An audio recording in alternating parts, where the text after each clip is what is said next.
Okay, നമ്മുടെ എഡുവിജിൻ്റെ second class ആണ്. Customs ഡ്യൂട്ടിയെക്കുറിച്ചുള്ള second class ആണ്.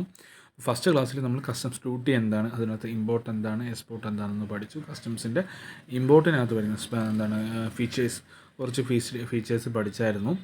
അപ്പം ഞാൻ ഒന്നും കൂടെ അതൊന്ന് റിമൈൻഡ് ചെയ്യുവാണ്. കാരണം എന്താണെന്ന് വെച്ചാൽ ടൈപ്സ് ഓഫ് കസ്റ്റംസ് ഡ്യൂട്ടി എന്ന് വെച്ചാൽ ബേസിക് കസ്റ്റംസ് ഡ്യൂട്ടി ഉണ്ട്, കൗണ്ടർ വെയിലിംഗ് ഡ്യൂട്ടി ഉണ്ട്, അഡീഷണൽ കസ്റ്റംസ് ഡ്യൂട്ടി ഉണ്ട്, അതുപോലെ തന്നെ സേഫ് ഗാർഡ് ഡ്യൂട്ടി ഉണ്ട്, ആൻറ്റി ഡംപിങ് ഡ്യൂട്ടി ഉണ്ട്, നാഷണൽ കലാമിറ്റി ഉണ്ട്, എഡ്യൂക്കേഷൻ സിസ്റ്റം ഉണ്ട്, അതിന് പ്രൊട്ടക്റ്റീവ് ഡ്യൂട്ടീസ് ഉണ്ട്. ഇതിനകത്ത് നമ്മൾ പ്രൊട്ടക്റ്റീവ് ഡ്യൂട്ടീസ് എന്ന് വെച്ചാൽ ഇടയ്ക്കിട്ട് കുറച്ച് പോയിൻറ്റ്സാണ് പഠിച്ചതിന് ബാലൻസുള്ള പോയിൻറ്റ്സ് ഇന്ന് നമ്മൾ ക്ലാസ് എടുക്കുന്നതാണ്.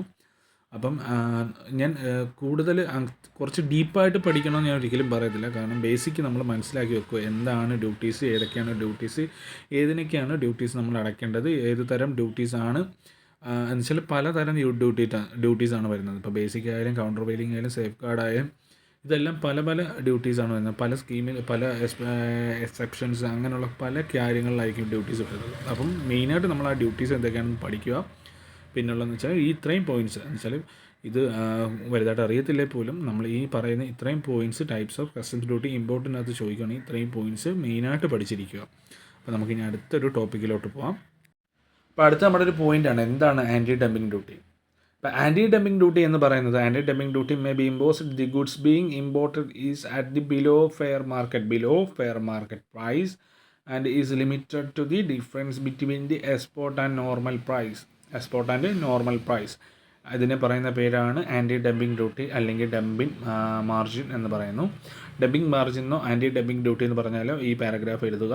അതുപോലെ തന്നെ എന്താണ് ആൻറ്റി ഡംപിങ് ഡ്യൂട്ടി എന്ന് പറയുന്നത്, നമ്മൾ ഇമ്പോർട്ട് ചെയ്യുന്ന ഗുഡ്സിന് ഡൊമസ്റ്റിക് മാർക്കറ്റിൽ ഉണ്ടാകുന്ന പ്രൈസിനുണ്ടാകുന്ന ചേഞ്ചസ്, അല്ലെങ്കിൽ ഇമ്പോർട്ട് ചെയ്യുന്ന ഗുഡ്സിന് നല്ല റേറ്റും ഡൊമസ്റ്റിക് മാർക്കറ്റിൽ അതിന് കുറവ് റേറ്റും ആണെങ്കിൽ അത് തമ്മിലുണ്ടാകുന്ന ഡിഫറൻസിനാണ് നമ്മൾ ആൻറ്റി ഡംപിങ് ഡ്യൂട്ടി കൊണ്ടുവരുന്നത്.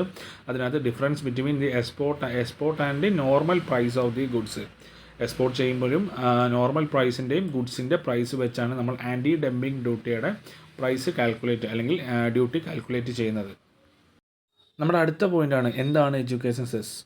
എഡ്യൂക്കേഷൻ സെസ്സിനെ കുറിച്ച് എനിക്ക് വലുതായിട്ട് പറയേണ്ട ആവശ്യമില്ല. കാരണം ബികോമിൽ തോംസൺ കൂടുതലും പഠിച്ചൊരു വാക്കാണ് എഡ്യൂക്കേഷൻ സെസ് എന്താണ് എന്ന് വെച്ചാൽ. നമ്മൾ കസ്റ്റംസ് ഡ്യൂട്ടി അടയ്ക്കുമ്പോൾ ഒരു 4% നമ്മുടെ ഹെൽത്ത് ആൻഡ് എഡ്യൂക്കേഷന് വേണ്ടി നമ്മൾ അടയ്ക്കുന്ന ഒരു ടാക്സ് അല്ലെങ്കിൽ ഡ്യൂട്ടിയെ പറയുന്ന പേരാണ് എഡ്യൂക്കേഷൻ സെസ് എന്ന് പറയുന്നത്. അത് എല്ലാ ടാക്സിലും അല്ലെങ്കിൽ ഇപ്പം GSTയിലായാലും കസ്റ്റംസിലായാലും എല്ലാത്തിലും അത് ഇൻക്ലൂഡഡ് ആണ്. അപ്പം അത് മെയിനായിട്ട് മനസ്സിലാക്കുക. എഡ്യൂക്കേഷൻ സെസ് എന്ന് പറഞ്ഞാൽ ഹെൽത്ത് ആൻഡ് എഡ്യൂക്കേഷന് വേണ്ടി നമ്മൾ അടയ്ക്കുന്ന ഒരു ടാക്സാണ്. അത് 4% ആണ് ടാക്സ് വരുന്നത്. ഇനി എന്താണ് സേഫ് ഗാർഡ് ഡ്യൂട്ടി.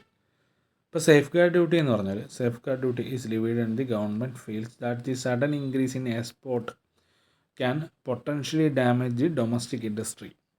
എന്ന് വെച്ചാൽ സേഫ് ഗാർഡ് ഡ്യൂട്ടി നമ്മുടെ ഗവൺമെൻറ് ലിവ് ചെയ്യുന്നത് എന്തിനാണെന്ന് വെച്ചാൽ, ഇപ്പോൾ സഡൻലി ഒരു എക്സ്പോർട്ട്സിൽ ഇൻക്രീസ് ഉണ്ടായിക്കഴിഞ്ഞാൽ അങ്ങനെയുള്ള കേസുകൾക്കാണ് നമ്മൾ സേഫ് ഗാർഡ് ഡ്യൂട്ടി ഈടാക്കുന്നതെന്നാണ് പറയുന്നത്. ഓക്കെ, നമ്മുടെ ഇനി അടുത്തൊരു ക്ലാസ് വരുന്നതെന്ന് വെച്ചാൽ കസ്റ്റംസ് എക്സ്പോർട്ട് പ്രൊസീജിയറാണ്. അതിനകത്ത് പ്രിപ്പയർ ചെയ്യുന്നതും പ്രീ എക്സ്പോർട്ട് കാര്യങ്ങളെല്ലാം നമ്മൾ അടുത്ത ക്ലാസ്സിൽ എടുക്കുന്നതാണ്. അപ്പോൾ അതിന് മുമ്പായിട്ട് ഈ നോട്ടൊന്ന് കംപ്ലീറ്റ് ചെയ്യുക. നമുക്ക് ഒരു ഓൺലൈൻ ടെസ്റ്റ് നമുക്ക് വെക്കാം അടുത്ത ക്ലാസ്സിൽ. ഓക്കെ.